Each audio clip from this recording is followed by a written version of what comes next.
Hello student, स्वागत है आपका अपने यूट्यूब चैनल केम क्लासेस बाय सुदेश में।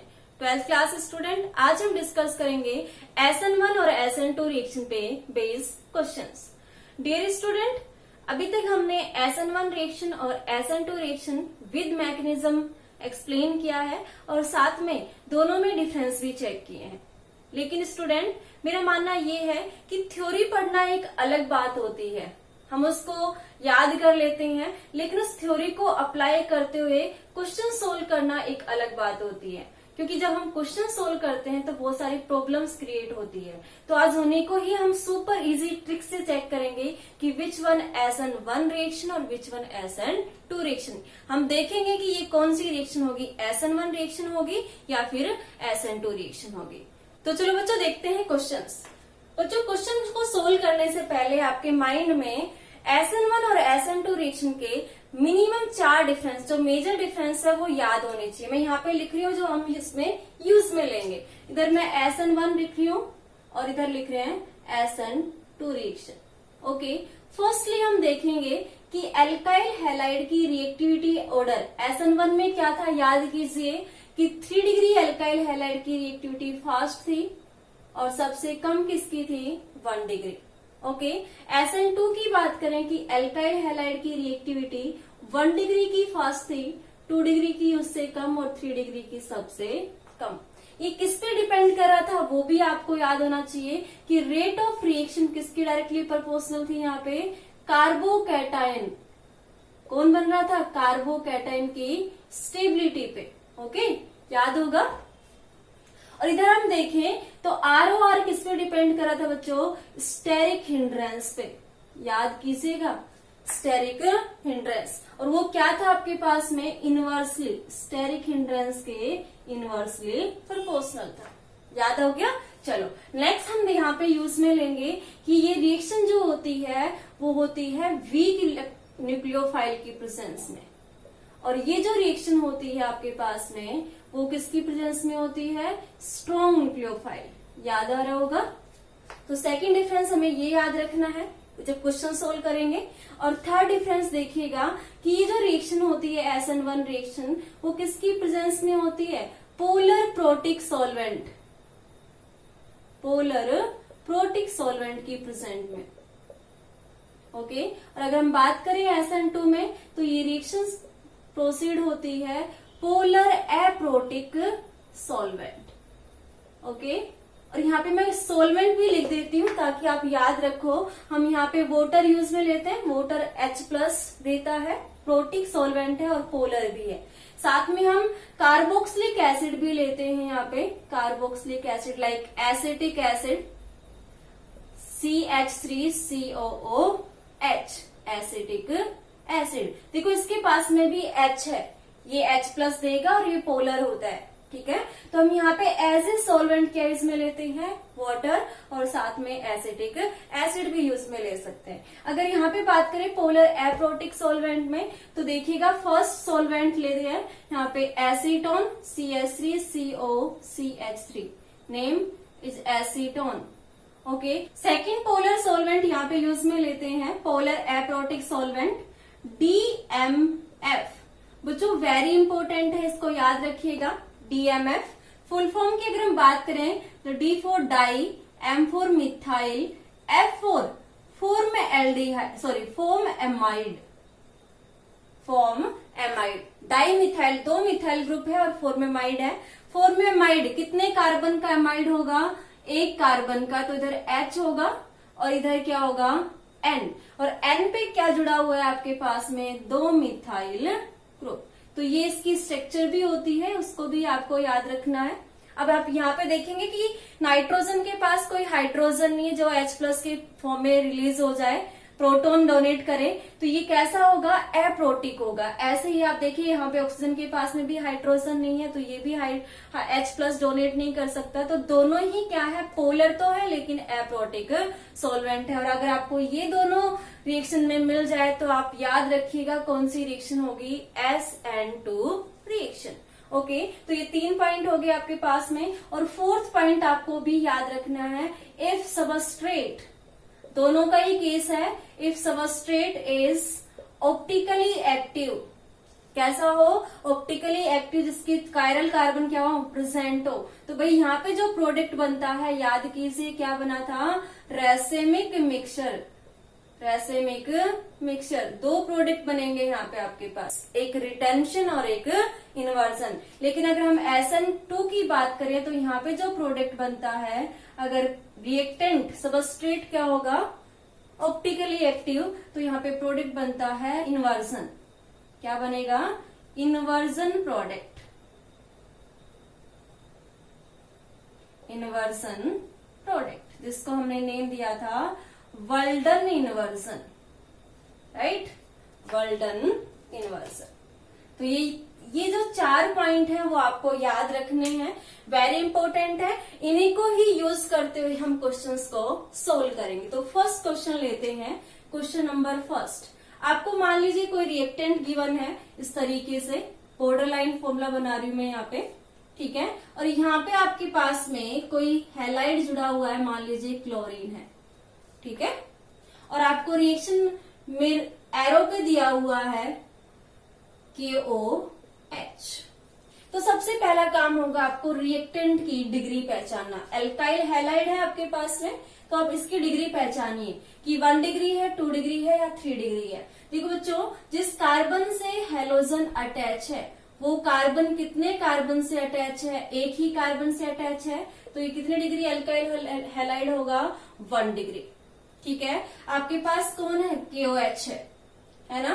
तो KOH किस में ब्रेक डाउन होगा, K प्लस में और OH माइनस में। और OH माइनस क्या है आपके पास में, स्ट्रॉन्ग न्यूक्लियोफाइल है, ठीक है। तो यहाँ पे जो रिएक्शन प्रोसीड होगी वो कौन सी रिएक्शन होगी, SN1 होगी या SN2। तो देखेंगे बच्चे, देखो अगर SN1 रिएक्शन फॉलो होगी तो आपके पास में क्या बनेगा, कार्बोकैटायन, ये बनेगा।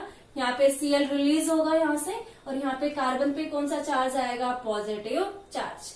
कितने डिग्री कार्बोकेटन बनेगा, 1 डिग्री कार्बोकेटन। और हमें पता है कि रूम टेम्परेचर पे 1 डिग्री कार्बोकेटन स्टेबल नहीं होता, तो ये रिएक्शन प्रोसीड नहीं होगी वाया कार्बोकेटन। तो SN1 रिएक्शन तो नहीं होगी। दूसरी कौन सी रिएक्शन है, SN2। हाँ, SN2 में देखिएगा 1 की रिएक्टिविटी फास्ट है, क्योंकि उसके पास में कोई स्टेरिक हिंड्रेंस नहीं है। तो इजीली ये फर्स्ट एक स्टेप में कंप्लीट हो जाएगा। आपके पास में स्ट्रॉन्ग न्यूक्लियोफाइल है, फर्स्ट में ही अटैक करेगा, Cl को क्या निकालेगा बाहर, और आपके पास प्रोडक्ट बन जाएगा। Cl को निकाल के वहां पे कौन जुड़ जाएगा, OH। तो सिंपल है, 2 पॉइंट याद रखेंगे कि भाई अगर कार्बोकेटन बनेगा तो वो स्टेबल होना चाहिए, और 1 डिग्री स्टेबल नहीं होता एट रूम टेम्परेचर पे, ठीक है, लीस्ट स्टेबल है, देखिएगा, ठीक है। सेकंड आपके पास क्या है, SN2 रिएक्शन हो सकती है, हाँ बिल्कुल, स्ट्रॉन्ग न्यूक्लियोफाइल है, स्ट्रॉन्ग न्यूक्लियोफाइल है, तो ये रिएक्शन में प्रोसीड करेगा और एक ही स्टेप में क्या कर देगा, प्रोडक्ट का फॉर्मेशन। आया समझ में। तो यहाँ पे जो रिएक्शन हो रही है वो कौन सी रिएक्शन है बच्चों, SN2। SN1 क्यों नहीं हुई वो समझा चुके हैं, क्योंकि बनने वाला कार्बोकेटाइन लीस्ट स्टेबल होगा। चलो सेकंड एग्जांपल देखते हैं, ये तो 1 डिग्री का एग्जांपल हो गया। सेकंड देखते हैं 2 डिग्री का एग्जांपल। मान लीजिए आपके पास में ये मॉलिक्यूल है, ठीक है, और यहाँ पे इस वाले कार्बन के पास में आपके पास वेज पे एक ब्रोमीन अटैच है। क्या है, ब्रोमीन।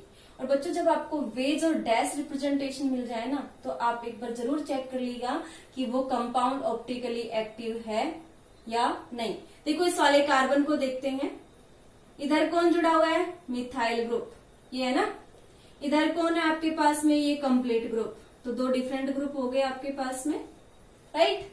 इस कार्बन पे एक कौन है, Br, और एक अगर ये वेज है तो दूसरी कंडीशन क्या होती है, डैश। डैश पे कौन होगा, हाइड्रोजन। क्योंकि हम मेंशन नहीं करते हैं हाइड्रोजन को, इसलिए नहीं किया, लेकिन मैं इसको ओपन करके लिख देती हूँ, यहाँ पे क्या है, हाइड्रोजन, ठीक है। अब देखिएगा इस रिएक्शन में 2 पॉसिबिलिटी है, ठीक है। बोले मैम कैसे, देखो आप इधर SN1 और SN2 2 डिग्री एल्काइल हैलाइड है, उसकी रिएक्टिविटी मॉडरेट है, ना ज्यादा ना कम, बीच की स्थिति में है वो, तो वो SN1 में देखोगे तो भी बीच में है और SN2 में देखोगे तो भी क्या है, बीच में है। ठीक है, तो यहाँ पे दोनों पॉसिबिलिटी बनती है कि वो SN1 रिएक्शन भी प्रोसीड कर सकता है और SN2। अब कौन सी रिएक्शन कब प्रोसीड होगी वो आपको बताएगा न्यूक्लियोफाइल का नेचर। ठीक है, फॉर एग्जाम्पल ये आपके पास गिवन है और एरो पे आपके पास में स्ट्रॉन्ग न्यूक्लियोफाइल गिवन हो, लाइक KOH आपके पास, और स्ट्रॉन्ग न्यूक्लियोफाइल में आपके पास OH माइनस है, CN माइनस है, I माइनस है, ये एग्जाम्पल है स्ट्रॉन्ग न्यूक्लियोफाइल के। ठीक है, अगर ये आपको मिल जाते हैं स्ट्रॉन्ग न्यूक्लियोफाइल तो रिएक्शन किस तरीके से प्रोसीड होगी। और अगर आपको एरो पे इस तरीके से दिया हो, मान लीजिए वाटर दिया हो आपको, या आपको दिया हो CH3OH मैथेनॉल, तो ये दोनों ही क्या होते हैं, वीक न्यूक्लियोफाइल होते हैं। अब वीक क्यों होते हैं, क्योंकि ये इजीली OH माइनस नहीं देते, जबकि अगर हम यहाँ पे देखें K प्लस में ब्रेक डाउन होता है और OH माइनस में, ये इजीली OH माइनस देता है, तो स्ट्रॉन्ग न्यूक्लियोफाइल है, और ये दोनों क्या होते हैं, वीक न्यूक्लियोफाइल है। ओके, अब देखिएगा अभी जो ये रिएक्शन होगी तो आपको पहचानना है कि SN1 है या SN2 है। इधर चलो, वही वीक न्यूक्लियोफाइल की प्रेजेंस में 2 डिग्री क्या देगा, SN1 रिएक्शन। स्ट्रॉन्ग न्यूक्लियोफाइल की प्रेजेंस में 2 डिग्री क्या देगा, SN2। SN में तो आप न्यूक्लियोफाइल का नेचर चेक कर लो, स्ट्रॉन्ग है तो भाई कौन सी रिएक्शन होगी, SN2 रिएक्शन होगी। और अगर आपके पास में वीक न्यूक्लियोफाइल है तो रिएक्शन कौन सी होगी, SN1। आया समझ में कि कैसे पहचाना, न्यूक्लियोफाइल से पहचाना है भाई कि वो स्ट्रॉन्ग है या फिर वीक है। ओके, अब प्रोडक्ट क्या बन रहे हैं, अगर सबस्ट्रेट, लास्ट पॉइंट देखिएगा, if substrate is optically active, उसके पास कायरल कार्बन है, तो वो प्रोडक्ट क्या बनाता है, racemic mixture in SN1 reaction और inversion product in SN2 reaction. अब फर्स्ट में देखें SN2 रिएक्शन है, इन्वर्जन का मीनिंग क्या समझाया था बच्चों, कि आपके पास न्यूक्लियोफाइल का अटैक फ्रंट साइड से नहीं होता, किधर से होता है, बैक से। अब भाई अटैक तो इसी कार्बन पे होगा, है ना, ये 2 डिग्री का एग्जाम्पल है। 2 डिग्री पहचान लिया होगा आपने कि इधर ये कार्बन और इधर ये कार्बन, 2 कार्बन से अटैच है। अब देखो न्यूक्लियोफाइल का अटैक किया आपने तो फ्रंट साइड अटैक इधर से तो नहीं होगा, तो किधर से होगा, इसके जस्ट अपोजिट साइड से। फॉर एग्जाम्पल आपके पास में ये है, इधर आपके पास में पीछे की तरफ वेज पे कौन है, Br है, और इधर कौन है, H है, हाइड्रोजन है। तो भाई अटैक इधर से नहीं होगा, अटैक यहां से होगा, तो ये किसको निकालेगा, Br को। तो जैसे ही यहां से Br जाएगा तो आपके पास प्रोडक्ट में क्या बनेगा, OH आएगा, हमने KOH लिया हुआ है।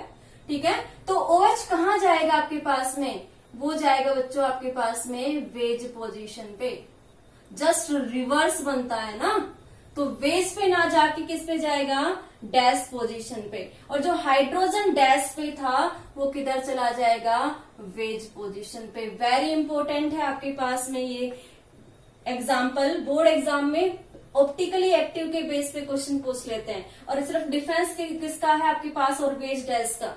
अब यहीं पे कंफ्यूज कर जाते हैं, भाई इन्वर्ट है, ये वेज पे प्रेजेंट था, लेकिन इनकमिंग न्यूक्लियोफाइल किस पे है, डैश पे। तो एक ऐसा प्रोडक्ट होगा आपके पास में इन्वर्जन प्रोडक्ट। ठीक है, इन्वर्जन प्रोडक्ट। ओके, आया समझ में। सेकंड देखते हैं, आपके पास SN1 रिएक्शन प्रोसीड होगी, इट मीन्स यहाँ पे क्या बनेगा, कार्बोकैटायन। किसको हटाया आपने, ब्रोमीन को, क्या बना, कार्बोकैटायन।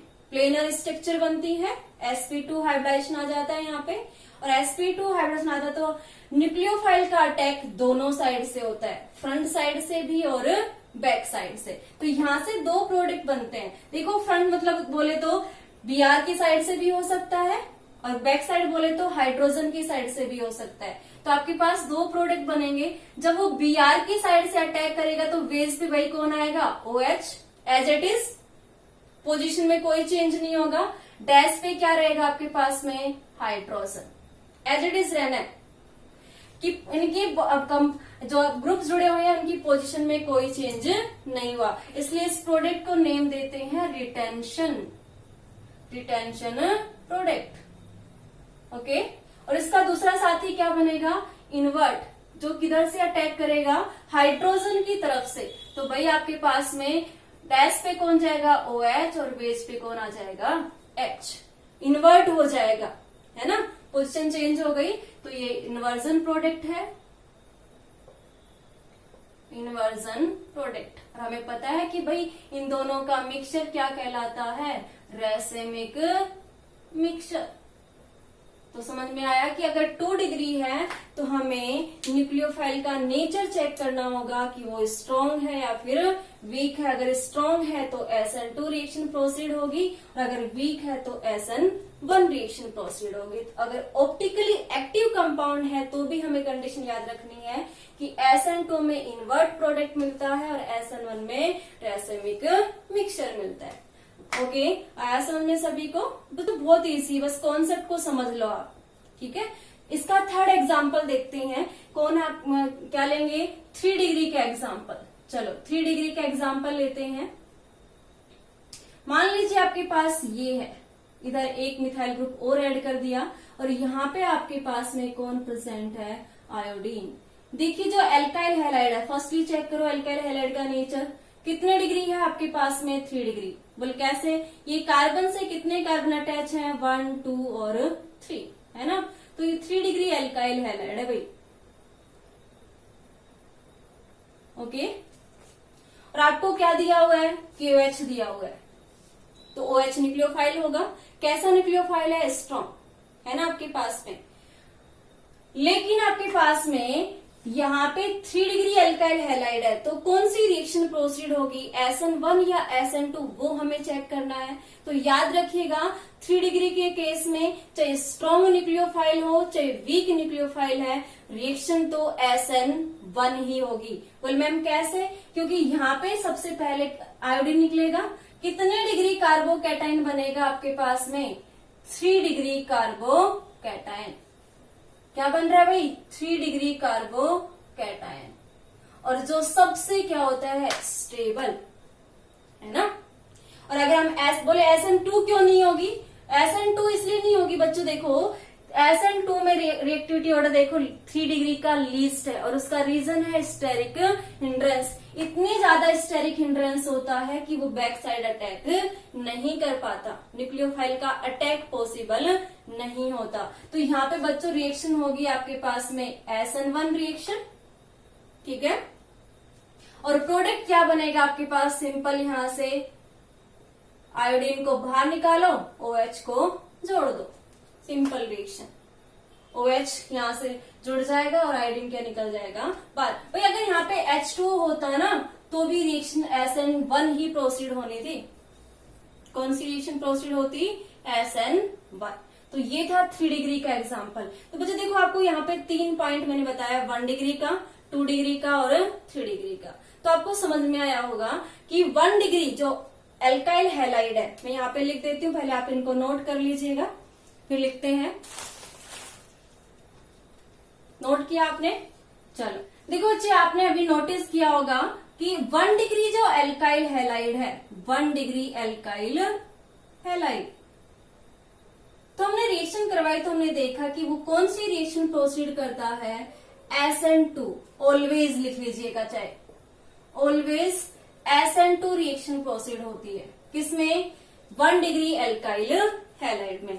एल्काइल हैलाइड की बात कर रहे हैं, ठीक है। फिर वो स्ट्रॉन्ग न्यूक्लियोफाइल हो या फिर वीक न्यूक्लियोफाइल। SN1 प्रोसीड क्यों नहीं होती, because 1 degree carbocation room temperature पे अनस्टेबल है।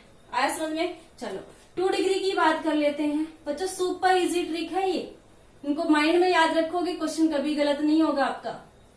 2 डिग्री एल्काइल हैलाइड, कंडीशन है आपके पास में, if nucleophile, weak nucleophile present, weak nucleophile and polar protic solvent। कैसा सॉल्वेंट हो आपके पास में, पोलर प्रोटिक सॉल्वेंट। तो रिएक्शन कौन सी होगी आपके पास, SN1। कंडीशन समझाई ना, 2 डिग्री में SN1 भी हो सकती है, SN2। तो SN1 कब होगी? जब आपके पास वीक न्यूक्लियोफाइल होगा और साथ में कौन सा सॉल्वेंट होगा? पोलर प्रोटिक सॉल्वेंट, जो H2 हो सकता है, एसिटिक एसिड हो सकता है। ठीक है, फर्स्ट कंडीशन आपके पास हो गई। ये सेकंड कंडीशन देखते हैं। If strong nucleophile and polar aprotic solvent present हो, पोलर एप्रोटिक सॉल्वेंट। अब सॉल्वेंट कौन कौन से बताए मैंने आपको? एसीटोन और DMF। बच्चे DMF आपको कंपटीशन के एग्जाम में क्वेश्चन में एरो पे मिलेगा DMF, तो याद रखिएगा जब भी DMF मिले आपको कौन सी रिएक्शन लिखनी है? SN2। ठीक है, तो यहाँ पे जो रिएक्शन प्रोसीड होगी वो कौन सी होगी? SN2। आया समझ में कि अगर 2 डिग्री अल्काइल हैलाइड है तो फर्स्ट कंडीशन वीक न्यूक्लियोफाइल अगर मिले आपको और साथ में पोलर प्रोटिक सॉल्वेंट मिले तो रिएक्शन होगी SN1 और सेकंड कंडीशन होगी SN2 की। थर्ड केस आपके पास में 3 degree alkyl halide. 3 degree alkyl halide का केस आपके पास जब आता है तो ऑलवेज लिख लीजिएगा, ऑलवेज SN1। कौन सी रिएक्शन होगी? SN1 via carbocation, because 3 degree carbocation stable होता है और 3 डिग्री अल्काइल हैलाइड में SN2 रिएक्शन प्रोसीड क्यों नहीं होती? क्योंकि स्टेरिक हिंड्रेंस ज्यादा होता है, तो इजिली न्यूक्लियोफाइल का अटैक पॉसिबल नहीं है। तो ये जो 3 पॉइंट मैंने लिखे हैं ना बच्चों, ये आपके की पॉइंट्स हैं। इन तीनों पॉइंट्स को आपने याद रख लिया, कोई भी क्वेश्चन मिल जाए आप इजिली उसको सोल्व कर सकते हो। ठीक है, मैं एक एग्जांपल देती हूँ आपको, आप मुझे बताएंगे कि इसका आंसर क्या होगा। देखिएगा, आप ये नोट कीजिएगा। ठीक है, आपको एरो पे लिखा हुआ मिला है KOH और DMF। ठीक है, अब कौन सी रिएक्शन प्रोसीड कराओगे? तो सबसे पहला काम है आपको एल्काइल हैलाइड का नेचर चेक करना। देखिएगा, जिस कार्बन से एल्काइल हैलाइड अटैच है वो कितने कार्बन से अटैच है? 2 कार्बन से, है ना। तो कितने डिग्री एल्काइल हैलाइड हुआ आपके पास में? 2 डिग्री एल्काइल हैलाइड। ओके, अब आप सिंपल सा बता दीजिए 2 डिग्री है तो 2 पॉसिबिलिटी है, SN1 की भी SN2 की। अब हमें चेक करना होगा कि आपके पास में न्यूक्लियोफाइल या सॉल्वेंट क्या गिवन है। भाई क्या लिखा है? DMF, dimethyl formamide. और ये तब होता है, कैसा सॉल्वेंट है? Polar aprotic. It means SN2 reaction proceed होगी भाई। और स्ट्रॉन्ग क्या है? न्यूक्लियोफाइल। तो प्रोडक्ट क्या बनेगा? इन्वर्ट प्रोडक्ट बनेगा क्योंकि ऑप्टिकली एक्टिव है।